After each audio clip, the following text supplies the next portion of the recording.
Hello, everyone. This is Mrs. Silvestro, and today we're going to be continuing with The Wild Robot. We're actually going to read 4 chapters today because 2 of them are quite short. Chapter 48, The New Foot. Mr. Beaver squinted at Roz's stump. I've never built a foot before. He stroked his whiskers and muttered to himself. There are really 3 problems to solve. The foot needs to grip the ground and it needs to be durable. And then there's the issue of fixing it to the leg. I might have to consult a few friends. Will she ever walk again? Said Brightbill. What's that? Mr. Beaver was lost in thought. Oh, not to worry. You just sit back and leave everything to me. I love a challenge. Mr. Beaver plunked into the pond and returned a while later, rolling a large section of tree trunk. Say hello to your new foot, he said, slapping the wood with his tail. Hello, new foot, said the robot. That's the spirit. This beauty is from one of the hardest trees I ever chewed. I just need to make a few modifications. Mr. Beaver placed the piece of wood next to Roz. He squinted, repositioned the piece, and squinted some more. With his claws, he marked different spots in the wood, and then he put his big chompers to work. The beaver chewed and gnawed and carved up the piece of wood, turning it over and over in his paws. Chit-Chat looked down from a branch and chattered through the quiet moments. This reminds me of how the time I saw a fox catch a lizard by the tail, and somehow the lizard's tail fell off, and he got away, and later I saw that lizard got a new tail, and now Roz is getting a new foot, and everything will be fine. The wooden foot took shape, and before long, Mr. Beaver was standing beside a beautiful carving that resembled a boot. He tried to slide it over Roz's stump, but the opening was too small, so he scraped out more wood until it was a perfect fit. Very good, he said, spitting out a wood chip. My friend should be arriving any minute with the next few things we'll need. And there they are now. I'd like you all to meet Bumpkin, Lumpkin, and Rumpkin. I'll call them the Fuzzy Bandits. 3 fat raccoons shuffled into the garden, dragging a tangle of vines behind them. Good day, said Bumpkin. Good day, said Lumpkin. Good day, said Rumpkin. You might already know this, reader, but raccoons have very nimble hands, and the Fuzzy Bandits use theirs to skillfully tie those vines around the robot's leg and around her new foot. The vines caught nicely on all the dings and dents and scrapes.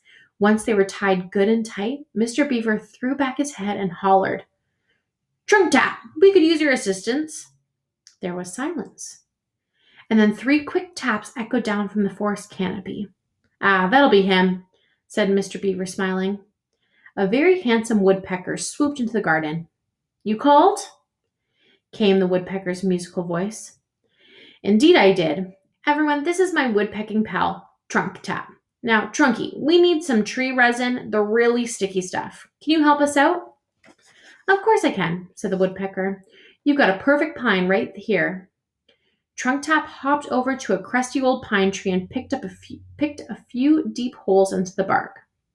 Thick, syrupy resin began oozing down the trunk. Mr. Beaver scooped up handfuls of the resin and smeared it all over the wooden foot and the vines till everything was glistening with stickiness. And when the resin dried a short time later, Roz's foot was finished. This is wonderful, said the robot as she strolled around her garden. I'm as good as new. Mr. Beaver and Trunk Tap and the Fuzzy Bandits went away feeling pretty happy with themselves. They'd done a very nice thing, but it was the first wooden foot any of them had ever made. And within a week, the vines were coming undone and the foot was sliding loose. So they returned, determined to get it right.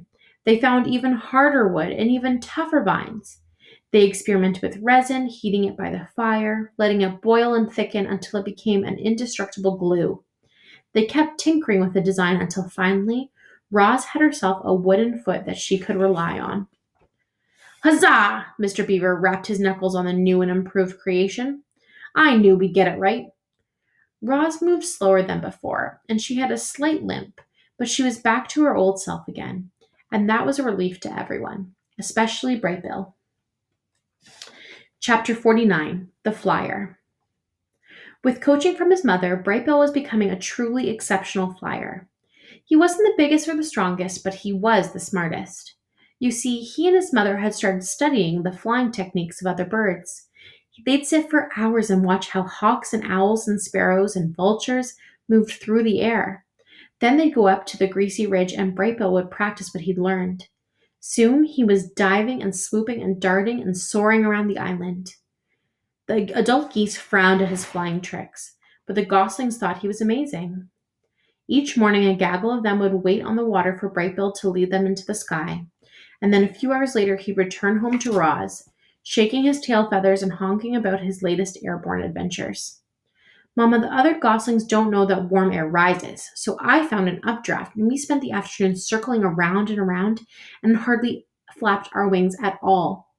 Mama, did you see that lightning storm today? We knew there was trouble when the wind started blowing from the north, so we flew down to some shrubs and waited for the storm to pass.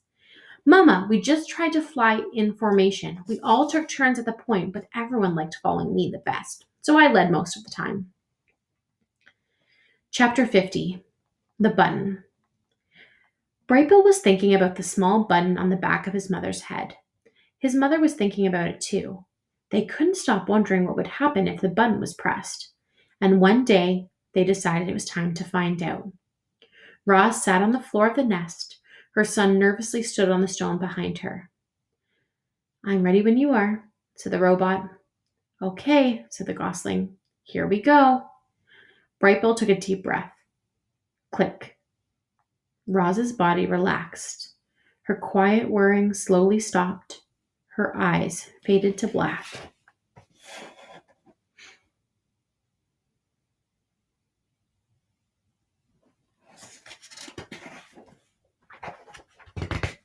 Mama, can you hear me?